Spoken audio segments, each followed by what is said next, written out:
Zombieland Experience by Irwin Montrose, Chapter 1, The Arrival. The rain hit the windscreen in hard diagonal slashes as the van crept down the gravel road. Trees leaned in from both sides like silent sentinels, branches clawing at the sky. In the front seat, Dean squinted at the glowing GPS on his phone, the signal flickering in and out. Dead signal. Very funny, he muttered, tapping the screen like it would help. In the back, 4 others sat in various states of excitement and dread. They'd signed up 6 months ago, a drunken pact made at Hannah's birthday party. A weekend we won't forget, they'd said. There was Rick, the ex-army bloke with a taste for adrenaline. Lauren, his girlfriend, sharp-tongued and fiercely competitive. Hannah, the birthday girl herself, all smiles and Instagram stories. And Matt, the quiet one, a software engineer who hated confrontation but loved horror movies. The van passed under a rusted iron arch. The words, "Zombieland Experience, no refunds, no excuses," were etched in blood-red paint. The driver, a silent man with a scar down his cheek, didn't say a word. Just pointed once toward the clearing ahead before pulling away and leaving them in silence. The base camp was a half-rotted wooden lodge, floodlights flickering overhead. A woman in a military costume emerged from the shadows, clipboard in hand and a pistol, clearly fake, strapped to her hip. "Welcome to the end of the world," she barked. "You volunteered for Sector 7. You'll be isolated, hunted, and if you survive until Sunday night, you get your 500 pounds back. Questions?" Matt raised a hand. "What happens if we don't survive?" She smiled. "Then you make great meat shields." They all laughed, but under the laughter was a note of unease. There was something too polished in her eyes, too real in the way she scanned them like cattle. Inside the lodge, they were stripped of phones and watches, handed basic supplies, radio, flashlight, rucksack, and a chipped combat knife made of rubber. Everyone was issued a personal code bracelet. If a zombie actor got you, they were told, the bracelet would light up red and you'd be escorted out of the game. Escorted being a relative term in the middle of nowhere. As the sun sank and the last signal bars on their phones died in a locked cabinet, none of them noticed the camp staff quietly locking every exit behind them. Chapter 2, Sector 7. The sun was gone. In its place, a cold mist crept through the trees like spilled milk, swirling around their boots as they followed the commander deeper into Sector 7. The lodge was already out of sight, swallowed by fog and trees. Each step felt heavier, not just from the packs on their backs, but from the weight of what they didn't know. The rules were vague, the layout unclear. The boundaries, if there were any, left unsaid. "This feels more like Blair Witch than The Walking Dead," Rick muttered, scanning the trees with mock paranoia. No one laughed this time. They arrived at a clearing, a circular patch of hard-packed dirt surrounded by rotted fence posts and one solitary wooden shack that leaned dangerously to the left. "This is your safe house. If you reach here, you're immune for 10 minutes. Use it wisely. You'll sleep in shifts. You'll eat from ration packs. You'll piss in the woods. Welcome to the apocalypse." She handed Rick a laminated map. It was stained with something dark. Coffee, they hoped. Then, with a quick glance at her watch and no further explanation, she turned on her heel and vanished into the mist. No goodbye, no signal flare, no sound of retreating footsteps. Just gone. They stood there for a moment, unsure whether to laugh or worry. Then Lauren broke the silence. "I don't like this. Not the fun kind of creepy. This could be a cult kind." "It's all part of the act," Matt said quietly. "They want us spooked." Still, no one unpacked. No one sat. They stood in a loose formation like soldiers without training. Hannah eventually broke out an energy bar and offered it around. No one accepted. They were too busy watching the fog shift, too busy trying to convince themselves that nothing was watching them back. Then, a sound, low and metallic, a dragging noise, like something heavy being pulled across gravel. It came from the trees behind them. Rick spun toward it, knife raised, but saw nothing. "It's just a sound effect. They're probably watching us, rating our fear levels or something." Lauren didn't respond. She was staring at a tree line where a shadow had moved, only slightly, but definitely. Something tall, something slow, something deliberate. And it hadn't tripped a motion sensor. It hadn't growled theatrically. It had just stood there, watching. Chapter 3, Nightfall. The temperature dropped fast once the sun was gone. In the clearing, they huddled around a metal drum filled with fake firewood, and a hidden gas flame that gave off more light than heat. The air smelled of mildew and smoke. The safe house wasn't much more than a shed with splintered walls and warped planks. Inside were 2 sets of rusted bunk beds, a dented kettle, and a radio the size of a shoebox that crackled with static. "Post-apocalyptic chic," Dean muttered, dropping his pack in the corner. "Home sweet hovel." They took turns laying out sleeping arrangements. Hannah and Lauren on the bottom bunks, Rick and Matt on top. Dean volunteered for first watch. He claimed he'd had too much coffee. No one believed him. The radio hissed in the background. Every now and then it popped with garbled transmissions, distorted voices, snippets of fake emergency broadcasts. "Sector 4 has fallen. Repeat, do not approach the perimeter." The lights outside flickered twice, then went out. Total blackout. Fog pressed against the windows like wet cloth. Even the crickets had gone quiet. Dean stood by the doorway, flashlight off. He stared into the woods. Every shadow looked like a silhouette, every branch like a hand. His own breath sounded too loud. He was just starting to settle into the silence when the scream came. Hannah. High-pitched, panicked. Rick jumped from the bunk, flashlight on in seconds. Lauren grabbed her knife. The scream had come from outside. But Hannah wasn't outside. They found her by the safe house door, shaking, pale, pointing at the window. There was someone out there, just standing, right at the glass, not moving. Rick shone the torch. Nothing but fog and trees. They scoured the perimeter. No footprints, no signs. Just mist curling around their legs like something alive. They went as far as the tree line, but didn't cross it. When they came back, Hannah was sitting on the floor of the shack, hugging her knees. Her bracelet was flashing. Red, pulsing slow and steady like a dying heartbeat. Matt checked his. Green. Everyone else, but hers was glowing red, as if someone or something had tagged her while no one noticed. "Maybe it's part of the experience," Matt offered weakly. "Some kind of test." "That's bullshit. She never left the room." The radio crackled again. "Participant tagged. Sector 7 breached." They waited for the staff to show, for someone in costume to come collect Hannah, but no one came.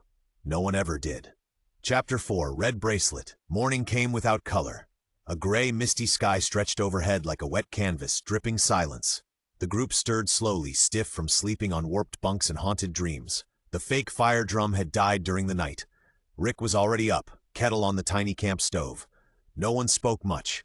Eyes were sunken. Jokes had vanished. Even Hannah's bracelet had stopped flashing, now just a dead red band on her wrist like a warning label. Dean yawned and looked around the shack. "Where's Matt?" They all turned at once. His bunk was empty. Sleeping bag gone. Pack missing. No note. No sound. No one heard a damn thing. "He must have gone out for a piss," Rick offered. "Without telling anyone? Without shoes?" Lauren countered. "His boots are still here." Hannah checked the map. The shack wasn't near any marked latrine points. They hadn't even been told where the toilets were, just vaguely gestured toward the woods. They split up, 2 teams. Rick and Dean headed east with one flashlight. Lauren and Hannah took the other, moving north toward the ridge. They shouted his name until their voices grew hoarse. "Matt, you out there? It's just the game, mate." But the woods swallowed the sound. Only birds replied, and even they sounded nervous. Rick found a trail, scuffed leaves. A partial footprint, deep and messy, like someone had been dragged or stumbled in panic. It led to a clearing. At the center was one of the actors, standing still, motionless, in full rotted costume, face concealed under pale latex, fake blood dripping from the chin. A convincing prop axe rested against his shoulder. "Oi, you lot do this? Is Matt with you?" The zombie actor didn't move, didn't blink, didn't even breathe. Rick stepped closer. Still nothing. He waved a hand in front of the figure's face. Nothing. Then a soft click. The actor's red bracelet lit up. "Where's Matt?" Rick shouted. "Where the f is he?" But the zombie never answered. It simply turned slow and stiff and walked away, disappearing into the fog without a word. When the group reconvened, Rick told them everything. Lauren wanted to go after the actor. Dean was already packing his bag. "This isn't a game anymore," he said. "They wouldn't let someone just vanish. Not like that." "He didn't vanish," Hannah whispered. "He was taken." No one slept that night. They pushed the bunks against the door, took turns keeping watch. The radio kept crackling, but the voices were gone. Only static remained. Chapter 5, the trophy dawn broke like a bruise, dark purple skies bleeding into gray mist. No birds, no wind, just the steady creak of the trees like bones straining against old ligaments. None of them had really slept, just dozed in shifts, clutching dull rubber knives and pretending it meant something. The bunk barricade hadn't moved, but their nerves had frayed to threads. "This is out of hand," Dean said. "Matt's not answering, the staff won't show, and now we're babysitting a girl with a flashing red tag." Hannah didn't respond. She was staring at the tree line again. The same spot as the night before. The same figure. Standing. Again. Rick spun around, grabbed the torch. No more games. They stalked toward the edge of the woods, this time together, moving with the brittle confidence of people too scared to admit they're terrified.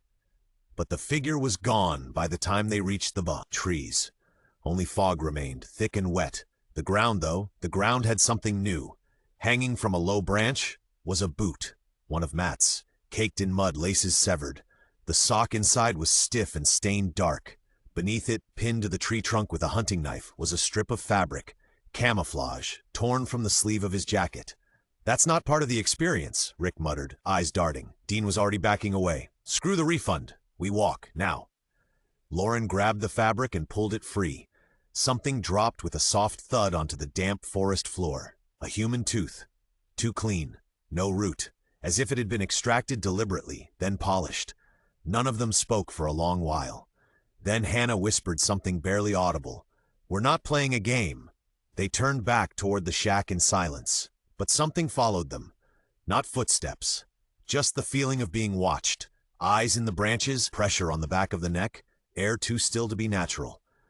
Inside, Rick tried the emergency radio again. Still static, still no staff, still no sign anyone was coming. The only message was the one nailed to the tree, and that message had teeth. Chapter 6, The Warning. Rain tapped at the roof like fingernails. The group sat inside the safe house in silence. The tooth sat on the table, wrapped in a napkin, staring back at them like an accusation. Lauren hadn't stopped shaking since they returned. Dean had paced a groove into the floor. Rick stared at the window with the dead eyes of a man rehearsing his final moves. "We need to try the trail. There has to be a road." "Try it and end up like Matt?" "No thanks." Hannah didn't speak. She hadn't said a word in an hour. Not since she'd asked quietly, almost too quietly, whether they thought the actors wore real skin. The door jolted. They froze. Not a zombie snarl. Not a sound effect. A knock. Real. Sharp. Human. "Who the hell?" Rick approached with the combat knife raised. The door creaked open, and there he was. A man, early 20s maybe, drenched in blood, limping, no gear, one shoe, his bracelet smashed, wires and plastic fused into his skin. "Don't close the door, please, they'll find me." Rick dragged him inside and bolted the door. The man collapsed to the floor, coughing red into his sleeve. He had deep cuts on his arms. A gash across his eyebrow.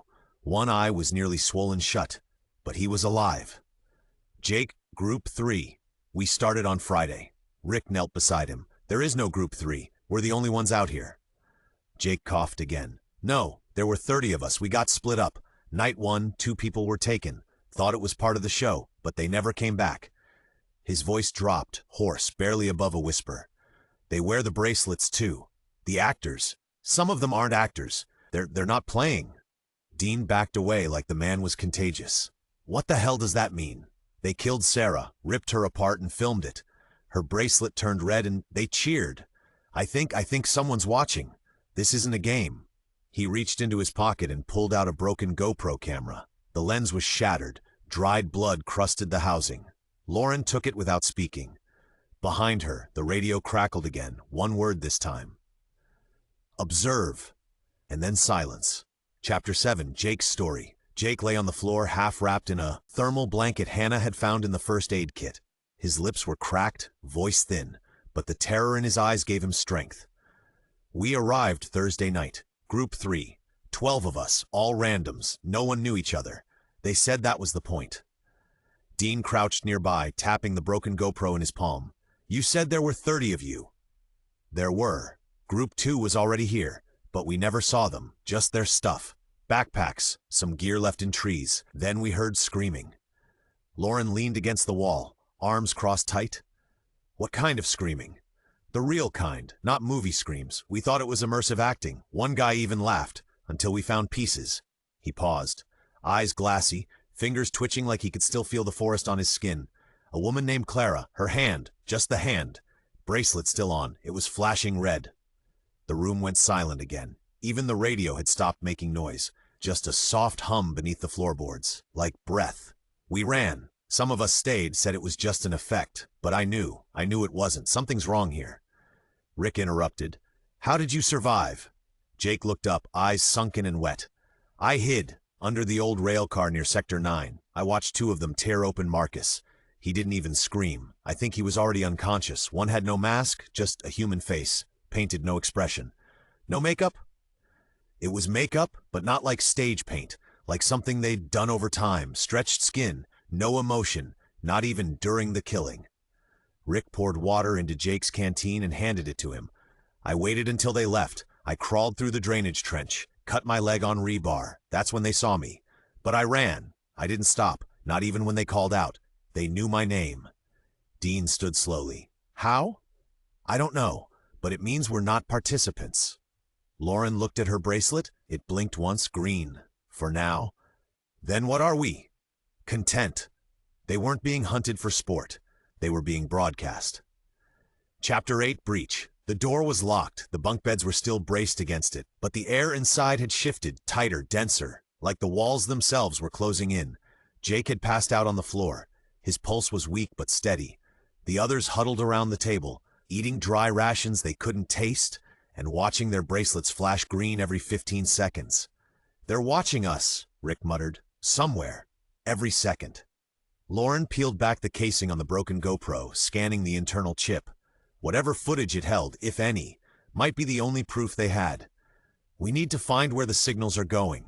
There has to be a hub, a control room, maybe under the main lodge. Dean had just opened his mouth to reply when a single sound cut the air. Bang! The entire shack shuddered. Dust dropped from the ceiling. The light bulb above them flickered. Another bang, louder. Rick grabbed the torch. Everyone up. Move. Now. They scrambled to pull the bunks from the door, but before they could reach it, crack! The top hinge exploded off. Wood splintered. A hand reached through the gap. Not latex. Not fake. A hand with dirt under the nails. Blood dripping from torn skin. A jagged blade clutched tight. They're coming in! Rick slammed the door back with his shoulder. Dean grabbed the fire poker. Hannah froze in the corner. Her bracelet was blinking red again. They don't stop. You don't understand? They don't stop? A window shattered. Glass rained down. A body tumbled halfway through, covered in mud and rot, eyes blank, jaw slack but twitching. Dean swung. The poker connected with the side of the head. A loud crack, then silence. That's not an actor. The body twitched once, then stopped. But behind it, through the hole in the wall, shadows moved. 3 more. 4. All silent, all wrong. They're coming through the trees. Rick grabbed Jake by the shoulder. We move. Now. Grab what you can. They kicked open the rear hatch, previously padlocked from the outside. Someone had cut it. Recently. As they sprinted into the fog, Lauren looked back once. The shack burned behind them, light from the fire casting long shadows. One of them, one of the things, stood in the flames. Smiling. Chapter 9, Into the Woods. They ran until their lungs burned. Fog whipped past their faces like claws. Twigs snapped underfoot. Every root felt like a trap waiting to buckle their ankles. Behind them, the shack burned bright, a funeral pyre for their last illusion of safety. Screams echoed through the trees. Some human, some not. Jake stumbled twice. Rick kept him upright with one arm while scanning the woods with the other, blade ready. Dean had taken point, flashlight sweeping in wide arcs. Lauren held Hannah's wrist like a leash. We need elevation, high ground, a view of the lodge. They veered uphill, dodging fallen logs and low-hanging branches. The silence up here was different, heavier. No birds, no wind, just breath and footfalls. Then, snap, stop. Dean held up a fist. Everyone froze. A shape stood 20 feet ahead, not moving, not breathing, just there. A man in ranger gear, neck at an impossible angle. Skin the color of milk, a slit across the chest sewn shut with thick black twine. And around his neck, a GoPro, flashing red. They're using the bodies. Jake trembled. That's Carl. He was Group 2's medic. Carl twitched. Not a step. Just a stutter of movement, like a puppet fighting its strings. Rick grabbed a rock and hurled it past the figure. The head snapped toward the noise, but Carl didn't move. He just watched. Is it recording us? They moved in silence around the corpse, slipping through the trees with every muscle clenched tight. The path narrowed. Vines clawed at their legs. A scent filled the air. Rotting wood, burnt plastic, and something metallic. Jesus, what is that? They found the source 10 minutes later. A small clearing, 12 wooden stakes, each one topped with a mannequin head. But only 6 were fake. The others real. Skin peeled, eyes glassy, mouths sewn shut with zip ties, bracelets still glowing faintly on their wrists. They're marking kills like trophies. No, like a leaderboard. In the center of the clearing was a trail camera, red light blinking. Watching, recording, streaming. They weren't lost in the woods. They were on display. Chapter 10. They didn't sleep. Couldn't. The woods had become a gauntlet of blinking eyes and rotting smiles. Every step forward felt like walking deeper into a snare. They moved as one now, silent, coordinated, broken. Jake limped between Rick and Dean. Hannah barely blinked. Lauren led. The trail narrowed near a bend, a natural bottleneck. They didn't notice the wire until it was too late. Something exploded in white light. Dean fell first, screaming, a dart buried in his neck. Rick turned, too slow, thwop. Lauren went down hard, blood on her sleeve, not hers. Jake tried to run, another dart, then nothing. No shouting, no demands. Just shadowed figures, stepping from the trees, faceless, masked, armored in matte black gear, unmarked, like they'd been waiting the whole time. Hannah's scream was the last sound before everything went dark. Rick awoke to cold steel against his cheek. His wrists were bound his back with zip ties. The room smelled like bleach and copper. Dim lights buzzed above. White walls, no windows. A single camera, red light glowing, mounted in the corner. He wasn't alone. Lauren sat nearby, knees pulled to her chest. Blood had dried at the corner of her mouth. She stared at the floor, didn't even flinch when he groaned. Lauren, no response. A metal door slid open. 2 figures entered, both in scrubs. One carried a clipboard. The other held a small device, flat, rectangular, glowing faintly blue. Subject 14 has been stabilized. Begin the sync process. The second figure approached Rick, held the device against his forehead. A soft chime. The red light on his bracelet turned white. Lauren looked up finally. Just 4 words. They're syncing us. Rick pulled against the zip ties. Pointless. The tech stepped back. The one with the clipboard spoke without looking at him. Stream 9 goes live in 20 minutes. Prepare the test arena. They weren't prisoners. They weren't players. They were episodes. Chapter 11. The Mole. Time was difficult to track. No windows. No clocks. Just pulses of fluorescent light and the soft hum of electricity, like a machine breathing. Lauren sat on the bench, arms wrapped tight around her knees. Rick crouched beside her, wrists raw from struggling against the zip ties. They're not government. This isn't some off-the-books experiment. This is something darker, something older. Lauren didn't answer, but something in her posture had changed. She wasn't shaking anymore, wasn't blinking as much, just watching. The door hissed open again. Jake stumbled in, clothes soaked in sweat, fresh bandage on his neck. But no restraints. Jake, Rick stared. They let you go? Not exactly. He didn't make eye contact, just paced the edge of the room like a man rehearsing a script. You were caught same as us. You said they tried to kill you. No, I said I escaped. He turned, faced them now. I never said how. The room froze. Rick felt his stomach hollow out. Lauren finally stood, slow, like a cobra rising. You're one of them. I'm a handler, or I was, embedded observer. Sector 7 was my test group. Lauren's breathing grew louder in the room, like she was holding back an explosion. You were with us for 2 days. We trusted you. We bled for you. Protocol requires full immersion. But things changed. They started using unvetted assets, freelance predators. No oversight. Rick lunged, smashing shoulder first into Jake, sending them both to the ground.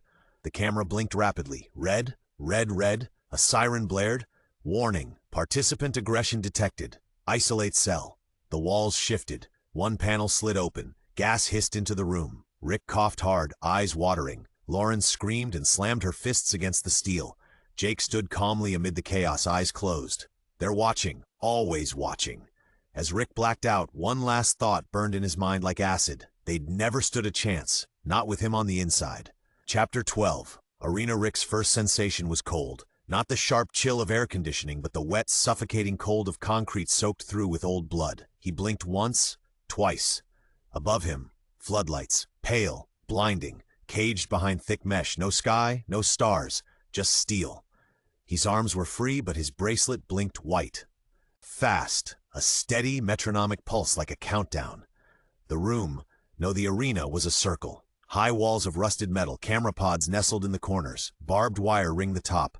The smell was unspeakable. Hello?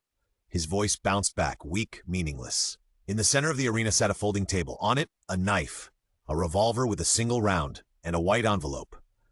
Rick stood slowly, legs trembling. He approached the table. Inside the envelope, a single line. Choose your ending. He stared at the note, then at the gun, then the knife. 1 bullet, 1 blade, and 100 cameras.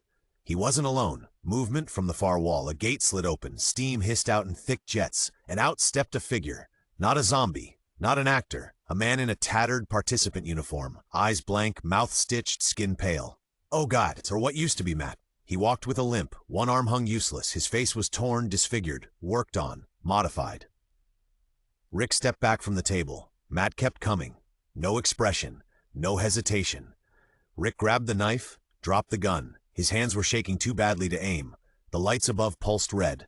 The camera pods zoomed in. Matt charged. A low growl tore from his throat. Not quite human, not quite animal. Rick ducked, slashed. The blade met flesh, but Matt didn't stop, didn't even slow down. He tackled Rick, smashing him into the dirt, hands around his throat, strength unnatural. Rick clawed for the knife, just out of reach. The cameras whirred. Rick's vision blurred. Red light, screams, and the echo of laughter piped in from above. Chapter 13, Surveillance. Lauren awoke to silence. Not the peaceful kind, the kind that listened back. Her head throbbed. A dull ache behind her eyes pulsed in rhythm with a high-frequency hum in the walls. She sat up. No restraints, no bruises, just empty. The room was small, square, white floors, white ceiling, fluorescent lighting so clean it stung. On one wall, a single steel door. On the other, a mirror, a one-way mirror. Where the hell am I? She stood and moved slowly to the mirror. Tapped the glass, nothing. Then she noticed the vent, waist height, recessed in the corner. The screws had been loosened. Recently. Lauren knelt, fingers trembling. She pried it open. Inside, a crawl space. Dark, narrow, barely wide enough for her shoulders. She didn't hesitate. She crawled. The shaft was damp, smelled of mildew and disinfectant. Every few feet, small grates revealed glimpses of rooms below. One showed a row of lockers, all blood-stained. Another, a metal gurney. Restraints, dried red smears along the legs. Another, surveillance. Lauren stopped. She stared down into a dim, glass-walled room filled with monitors. At least 20 screens, all showing them. Sector 7, the shack, the clearing, even the arena. Rick, she watched in horror as Rick was thrown against the arena wall. The screen glitched, cut to another view, a view of herself, from just moments earlier, sleeping, then waking, then tapping the glass. They had cameras inside the room, inside the vent. Lauren looked up, a blinking red light, inside the shaft. You sick bastards! It was surveillance wrapped in blood, and she was next. Chapter 14. The Nerve Center. The crawl space narrowed, then opened again. Lauren's shoulders scraped metal.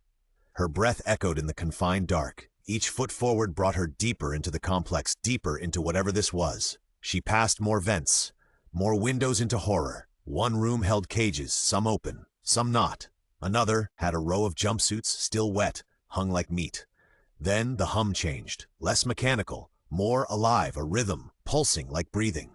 She turned a corner and found it. An access grate bolted to the floor of a ceiling vent. Below her, a massive room, dimly lit, lined wall-to-wall with servers, dozens, maybe hundreds, all blinking blue and white, cables coiled like vines. And at the far end, glass booths, each one with a chair, a headset, and a person. Viewers. They were seated in rows, slumped forward, heads connected to sleek visors that covered their eyes and ears. Passive, plugged in, watching. One twitched, another drooled. No one moved with awareness. No one left. Lauren's eyes followed a thick cable from the booths to a control column in the center of the room, where a man in a white coat stood, typing, monitoring, smiling. Who are you? She pressed closer to the vent. The monitor in front of him cycled between feeds. Rick in the arena. Jake in a dark hallway speaking into a mic. A new screen, her own face, inside the vent. The man turned, stared directly up at the camera embedded in the vent, and waved. Lauren jerked backward, heart hammering. Her bracelet pulsed, green, then white. Sector access breach, subject 17 off path. Prepare realignment. The shaft lit red.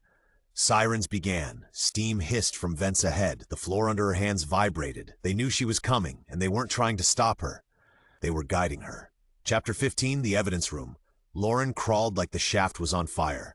Red lights pulsed behind her. Sirens chased her forward like wolves. Then, a hatch. Unlabeled. Unlocked. She didn't hesitate. She dropped into darkness. The room was cold. Dust clung to every surface. No screens, no tech. Just shelves, row after row of decaying files, rusted filing cabinets and boxes stamped with bold black ink. Property of Echo Program. For internal eyes only. Lauren moved slowly, her torch sweeping across titles handwritten in thick pen. Phase 1 footage, volunteer decomposition rates, behavioral conditioning success logs. She opened a box. Inside photographs, dozens of them. Faces of people she didn't recognize. All in participant uniforms, some smiling, some mid-scream. On the back of each, a code and a single word. Streamed. Jesus. At the far end, a steel cabinet. Locked. She yanked at it. No good. Then spotted the crowbar on the shelf. One hard pull, and the cabinet door tore open. Inside, a VHS tape, labeled by hand, Project Origin Test 0, 2004. She found the old CRT monitor and player beneath a dust tarp in the corner. Plugged it in. Static flared, then settled. The tape rolled. Day 1. Test subject is in place. Emotional detachment intact. Initial response to controlled threat stimuli. Underwhelming. A grainy video showed a teenage boy handcuffed, locked in a fake bedroom. A speaker blared zombie groans. He laughed, cut to a different clip. Now he screamed. A real wound. Blood. Screams cut short. Subject expired. Reactions from test group peaked at timestamp 413. Upload value, acceptable. Next clip, early prototype of the arena. A man begging. A woman vomiting in a control room. Then clapping. They've been doing this for years. Lauren watched in numb silence as tape after tape revealed the evolution of the project. From fake scares, to genuine torture, to fully monetized death. Streaming platforms. Cryptocurrency donations. Subscriber bonus kills. A paper chart pinned to the wall showed broadcast metrics. Laughter per second, adrenaline score, virality probability. Zombieland wasn't a game. It was a franchise, and the audience wasn't watching actors. They were watching executions. Chapter 16, Extraction. Lauren stood in the wreckage of truth. Her fingers shook, not from fear, but fury. Rage tasted like blood and copper in her mouth. She couldn't erase what she'd seen, couldn't unhear the laughter, couldn't pretend this was a game anymore. But Rick might still be alive, and if he was, he wouldn't last long. She slipped back into the shaft through the same vent she'd entered, careful to avoid the camera this time. No more crawling blind. Now she knew where to go. Arena corridors, ground floor access, labeled Sector Theta. As she navigated, the alarms had stopped, but the system hadn't forgotten her. Every now and then a red sensor would blink, then go dark, like it was watching and letting her pass. Jake's influence, maybe? Or someone worse? She dropped into a concrete hallway. Bright exit signs glowed overhead, comforting lies in a nightmare. She followed them anyway. You're not supposed to be here. Lauren froze. No camera, no footsteps, just a voice. Deep, calm. You know what they're doing? Why don't you stop it? We tried. The audience loved it. You don't stop what people love, you package it. The voice went dead. Lauren kept moving. She reached the outer corridor of the arena. A black hallway lined with panels and wires. Through one-way glass she saw it. The arena floor. Blood, dust, and Rick. He was alive, bruised, cuffed to a central post. Mouth bloodied, head down. Cameras still blinked from every wall. Lauren scanned the control panel. 4 buttons, all unlabeled. She took a breath and pressed the first. The post unlocked. Rick slumped forward, gasping. "Rick, get up! Move! You're free!" Rick looked up, dazed, but saw her through the glass. Eyes widened. Then he pointed behind her. Too late. Hands grabbed her. A needle sank into her neck. Her world tilted. Red lights surged. Cameras spun. And the stream just kept rolling. Chapter 17. Control. Rick wasn't sure how long he'd been down. Hours? Days? There was no sun in this place. No clocks. Just the arena and the cold. But when that post unlocked, when he saw Lauren's face through the glass, something snapped. He wasn't prey anymore. He was done running. He'd watched them take her, inject her, drag her away like a prop for the next scene. And he'd memorized the corridor they'd used. The outer door wasn't locked. They didn't expect the wounded to walk, let alone fight. He limped into the bowels of the complex. Lights flickered above. Each hallway looked the same, industrial, blood-stained, humming, but he kept going. Rick passed a body, one of the handlers, head crushed, badge clipped to his belt. Level 3, Code 4 access. He took it. Thanks for the upgrade. A stairwell, steel doors. Behind them, a wide room, walls lined with glass monitors, operators, techs. And at the center, Jake, standing with arms folded, watching Lauren through a feed. She was strapped into a chair, lights pulsing around her, headset on her skull. Stream countdown. You son of a bitch. Rick charged. Jake turned, too late. Fist met jaw. Jake hit the floor hard. The room exploded in screams. A siren blared. Rick grabbed a monitor, smashed it over another tech's head. Sparks, blood, panic. He dove for the main console. A blinking red button. Terminate feed. And beneath it, initiate liberation protocol. What the hell? He hit the button. Alarms went dead. Locks clicked across the room. Doors opened. Somewhere distant. Lauren's headset disengaged. Rick stood over Jake, panting. What the hell is the liberation protocol? It's what the viewers really paid for. On the screen behind him, the cages opened. The ferals were loose. Chapter 18, Collapse. The first thing Rick noticed was the silence. Not peaceful silence, weaponized silence. All the buzzing lights and mechanical hums, gone. Then the scream started. Far off, too many, too inhuman. And then the tremor hit. A deep, wrenching shudder rattled the walls. Pipes cracked. Dust rained down like ash. Rick didn't flinch. He grabbed Jake's keycard, kicked the control door open, and ran. He moved through the lower corridors. Smoke pouring from vents, red lights strobing like a rave in hell. Sirens wailed, distorted and overlapping. Containment breach in Sector K. Surveillance down, facility lockdown disengaged. A handler sprinted past before something tackled him into the wall. The sound of bones snapping filled the hallway. Rick didn't slow down. The deeper he went, the less the place looked like a lab and more like a bunker, a decaying warren of sealed doors and black mold. Blood smeared the walls and symbols he didn't understand.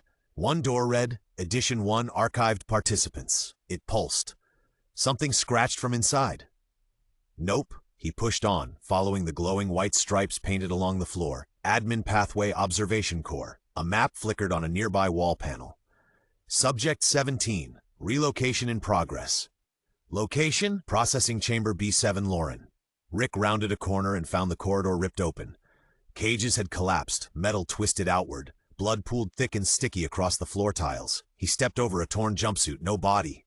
Then something hissed. He turned. Too late. One of the ferals lunged, barefoot, jaw unhinged, skin stretched and torn. No speech, no identity, just instinct and violence. Rick slammed it into the wall. They grappled, slipping in blood. He grabbed a broken pipe and drove it into the thing's chest. It squealed. No pain, just confusion, then dropped twitching.